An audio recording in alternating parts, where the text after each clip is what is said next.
पहला प्रश्न तो एक सीधा सीधा प्रश्न तो यही बनता है कि लोक देवता किसे कहते हैं। हाँ, बिल्कुल ऐसा प्रश्न पूछा जा सकता है, लोक देवता, और लोक देवता से क्या तात्पर्य है, या लोक देवता से क्या अभिप्राय है, और नीचे 4 ऑप्शन आपको देखने को मिल सकते हैं। तो लोक देवता जो शब्द है, सबसे पहले इसमें जो लोक देवता है, लोक देवता किसको कहते हैं हम? लोक देवता समाज में, हमारे समाज में ऐसे महापुरुषों ने जन्म लिया है जिन्होंने असाधारण कार्यों से, अब इन असाधारण कार्यों का अर्थ ये हो गया कि वो कार्य जो साधारण नहीं है वो असाधारण, और वो किसी भी प्रकार का हो सकता है। असाधारण कार्य किए जिन्होंने, जिनके फल स्वरूप लोगों ने उनको देवता समझकर पूजना प्रारंभ किया, और वो क्या कहलाए? लोक देवता कहलाए। यानी हमारे समाज के ऐसे महापुरुष,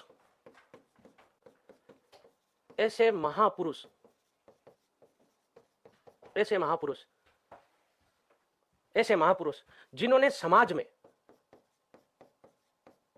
इसमें एक ये आएगा ऐसे महापुरुष, क्योंकि ऐसे जो सामान्य जो व्यक्ति तो हो नहीं सकते, ऐसे कौन होंगे? महापुरुष, जिन्होंने असाधारण कार्य किए हो हमारे समाज में रहते हुए, असाधारण कार्य। अब असाधारण कार्य कौन से हो गए? असाधारण कार्य में जैसे ये आ गया गायों की रक्षा, गायों की रक्षा, जैसे धर्म की रक्षा, धर्म की रक्षा, गायों की रक्षा, धर्म की रक्षा, जैसे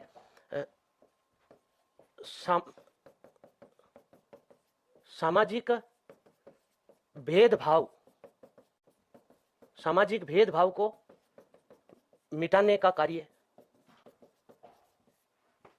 ये जिन्होंने कार्य किए हैं, लोगों ने उनको देवता समझकर पूजना प्रारंभ कर दिया, और वो क्या कहलाए? लोक देवता कहलाए। क्लियर? समाज के ऐसे महापुरुष जिन्होंने अपने असाधारण कार्यों से समाज में एक विशिष्ट पहचान बनाई, या अपने असाधारण कार्यों से समाज को एक नई दशा और दिशा दी, लोगों ने उनको देवता समझकर पूजना प्रारंभ किया, और वो क्या कहलाए? लोक देवता कहलाए। यहां पर आप याद रखिएगा, एक शब्द अलग है, लोक देवता जो शब्द है वो एक शब्द अलग है, दूसरा एक शब्द अभी आप पढ़ोगे पीर, पीर अलग है। लोक देवता, जब भी याद रखिएगा लोक देवता शब्द आया है, इसका मतलब ये कौन से धर्म की बात हो रही है? हिंदू धर्म की बात हो रही है। अब लोक देवता, एक सामान्य प्रश्न पूछा जाता है कि जितने भी लोक देवता है क्या सारे पीर है? पीर नहीं है। पीर जो शब्द है वो हम बाद में इसकी अलग से हम चर्चा करेंगे, इस पर अभी आप ये याद रखिएगा हिंदू धर्म की बात हो रही है। वरना आपने कभी ऐसा सुना है क्या जैन धर्म के लोक देवता, मुस्लिम धर्म के लोक देवता? हिंदू धर्म में जिनको लोक देवता कहते हैं, मुस्लिम धर्म में उनको पीर मानते हैं, पीर, पीरों की पूजा करते हैं। पीर कौन होते हैं फिर मुस्लिम धर्म में? वही होते हैं जिन्होंने समाज, ऐसे महापुरुष जिन्होंने समाज में रहते हुए साधारण कार्य किए, और मुसलमान उनको पीर के रूप में पूछते हैं।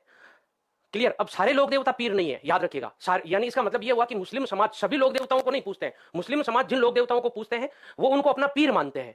क्लियर? तो गायों की रक्षा के लिए अपना अपने अपने प्राण दिए हो, धर्म की रक्षा की हो, सामाजिक भेदभाव, जैसे बाबा रामदेव जी को देख लो आप, लोक देवता जिन्होंने समाज में व्याप्त भेदभाव को मिटाने का कार्य किया, उनकी सबसे बड़ी जो पहचान है बाबा रामदेव जी की। आप कभी नहीं पढ़ोगे कि बाबा रामदेव जी ने गायों की रक्षा, आप हमेशा पढ़ोगे धर्म की रक्षा, समाज में व्याप्त भेदभाव को मिटाने का कार्य किया है बाबा रामदेव जी ने। क्लियर? तो ये लोक देवता। और दूसरा देखिएगा एक शब्द आता है पीर, एक शब्द क्या आ रहा है? पीर। तो पीर जो वर्ड है वो मुस्लिम समाज की देन है। यानी एक प्रकार से हम ये कह सकते हैं पीर होते तो ये लोक देवता ही है, लेकिन कौन से समाज में? मुस्लिम समाज, मुस्लिम समाज। हम ये लिख सकते हैं मुस्लिम समाज के लोक देवता। किसके लोक देवता? मुस्लिम समाज के लोक देवता। वो क्या है? पीर है। अब हिंदू धर्म में लोक देवता कितने हैं? बहुत सारे लोक देवता है। मुसलमान धर्म में पीर कितने हैं? अब यहां पर आप सबसे ज्यादा कंफ्यूज होंगे। यदि मैं आपसे प्रश्न पूछूं ना मुस्लिम समाज में पीर कितने होते हैं, आपका आंसर 5 नहीं आना चाहिए। मुस्लिम समाज में 5 ही पीर नहीं है, बहुत सारे पीर है। लेकिन आप पढ़ते हो ना पंच पीर, इसमें एक वर्ड आता है, ये आप याद रखिएगा। वर्ड क्या आता है? पंच पीर। पंच पीर। पंच पीर कौन? मुस्लिम समाज में ऐसा नहीं है कि 5 ही पीर है ना। हाँ, ये अच्छा आंसर बताया सुमन चौधरी। मुस्लिम और हिंदू दोनों के जो लोक देवता, मुस्लिम जिन लोक देवताओं की पूजा करते हैं उनको पीर कहा जाता है। यानी हम पंच पीर, पंच पीर कौन से? हिंदू धर्म के वह 5 लोक देवता, लोक देवता जिन्हें जिन्हें मुस्लिम समाज के लोग, मुस्लिम समाज के लोग पीर के रूप में, किसके रूप में? पीर के रूप में पूजते हैं, पूजते हैं। उनको क्या कहा जाता है? पंच पीर कहा जाता है। अब इसमें आप ये नहीं समझ बता सकते कि पीरों की संख्या कितनी है। पीर तो बहुत सारे हैं, ऐसा नहीं कह सकते पीरों की संख्या 5 है ना, पीर बहुत सारे हैं, लोक देवता बहुत सारे हैं। हिंदू धर्म में लोक देवता और मुस्लिम समाज में क्या हो गए, पीर। यानी साधारण सी जो मैं आपको कहानी ये बता रहा हूं, आप ये जैसे याद रखिएगा, जैसे ये दो अलग अलग डिपार्टमेंट हो गए, क्लियर। ये हो गए लोक देवता। अब ये इतने सारे लोक देवता है राजस्थान में, पीर कितने के, ये इतने सारे पीर है। पीर किस समाज में, मुस्लिम समाज में। लोक देवता किस समाज में, हिंदू समाज में। लेकिन ये हिंदू समाज के जो ये 5 लोक देवता है, इनको मुसलमान भी पूजते हैं। तो ये जो 5 हुए, ये पीर, पंच पीर हुए। अब पंच पीर, ये पंच पीर नहीं है, पीर बहुत सारे। हिंदू धर्म के 5 लोक देवता जिनको मुसलमान पीर समझकर पूजते हैं, उनको क्या कहा जाता है, पंच पीर कहा जाता है। अब पंच पीरों में कौन कौन से है, ये भी देखिएगा। पंच पीरों में किस किस लोक देवता का नाम आता है। पंच पीरों में गोगाजी चौहान, देखिएगा यहां से भी प्रश्न बनता है। ये आजकल प्रश्न ऐसे नहीं आते हैं, पहले प्रश्न आते थे कि निम्नलिखित में से कौन से पंच पीर नहीं है। 4 लोक देवता आते थे, उसमें से एक फिक्स होता था तेजाजी, तेजाजी पंच पीरों में शामिल नहीं है। लेकिन आजकल प्रश्न ऐसा नहीं आ रहा है। आपने देखा होगा अभी रीट का जो हुआ था पेपर, उसमें एक प्रश्न पूछा था, इनका जन्म के अनुसार इनका क्रम बताओ, ऐसा प्रश्न पूछे जाने लगा है। गोगाजी चौहान, बाबूजी राठौड़। बाबूजी कौन थे, राठौड़। गोगाजी कौन थे, चौहान। रामदेव जी, या इसमें से एक आते हैं मेहाजी मांगलिया। मेहाजी मांगलिया, ये है ना, मूल रूप से मांगलिया नहीं थे, ये राठौड़ थे।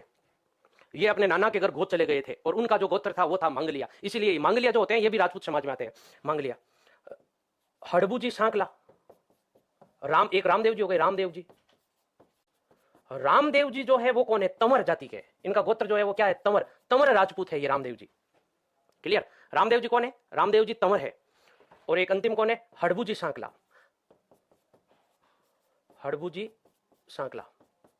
ये आजकल ऐसे प्रश्न नहीं पूछे जाते हैं भाई एग्जाम में, इस प्रकार के आजकल प्रश्न नहीं आएंगे कि बताओ निम्नलिखित में से कौन सा पंच पीरों में शामिल नहीं है। ये बहुत छोटा प्रश्न, ये पहले पूछे जाते थे, क्रम पूछा जा सकता है डेट के हिसाब से।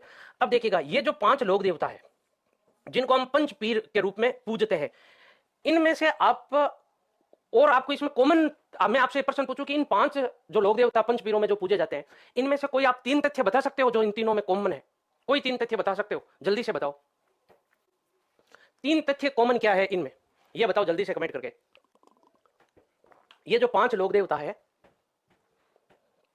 5 लोक देवताओं में आप इनमें से 3 चीज कॉमन बता सकते हो क्या। देखो, एक तो कॉमन यही हो गया, ये पंच पीर है। दूसरा, ये सभी के जो सभी है, ये सभी के सभी, इनका जो क्षेत्र है ना सबका, वो मारवाड़ क्षेत्र है। जितने भी पंच पीर है, उन सभी पंच पीरों का जो क्षेत्र है, वो क्षेत्र कौन सा है, मारवाड़ है। सभी के सभी कौन से क्षेत्र में हुए, मारवाड़। ना गायों की रक्षा नहीं कह सकते, रामदेव जी और गायों की रक्षा है ही नहीं, रामदेव जी और गायों की रक्षा। हाँ, एक ये अच्छा बताया है, ये सभी के सभी राजपूत समाज से है। सभी के सभी कहां से है, राजपूत समाज से है। ये आप 2 तथ्य याद रखना। और इनमें से ना सभी के सभी गायों की रक्षा के लिए शहीद नहीं हुए, रामदेव जी ने समाधि ली थी स्वेच्छा से। इनमें से अब आपसे एक प्रश्न ये पूछा जाता है, ये जो पंच पीर है, 5 जो लोक देवता है, इन 5 लोक देवताओं में 3 हो गए, एक तो पंच पीर है, दूसरा मारवाड़ क्षेत्र से है, और तीसरा कौन से समाज से है, राजपूत समाज से है। क्लियर।